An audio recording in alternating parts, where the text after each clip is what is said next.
ছোট্ট গাছে ফল দেখলে অনেক ভালো লাগে। এখানে কয়টা? 5টা। এখানে কয়টা? 2টা। এবার দেখেন, এখান থেকে কোনো ডাল নেই গাছের, এই দিক থেকে একটা ডাল বের হয়েছে। এই ডালটা দেখেন একটা লম্বা হয়ে যাচ্ছে। এটাকে যদি আমি একটু কাটো করি, এবার যদি এই দিকে দেখি আমি, এখানে 2টা ফল হয়েছে। 2টা ফল হওয়ার পরে এখানে কোনো কুশি নেই। এটাকে এখান থেকে একটু সরিয়ে দিব।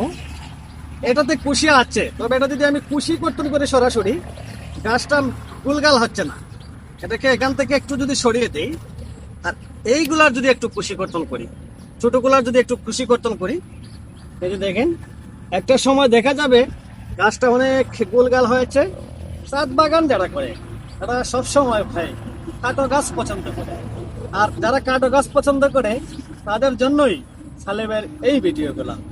অবশ্যই একটু প্রুনিং করবেন, একটু কুশি কর্তন করবেন গাছটাকে যদি আপনি গোলগাল করতে চান। ভালো থাকবেন। আল্লাহ।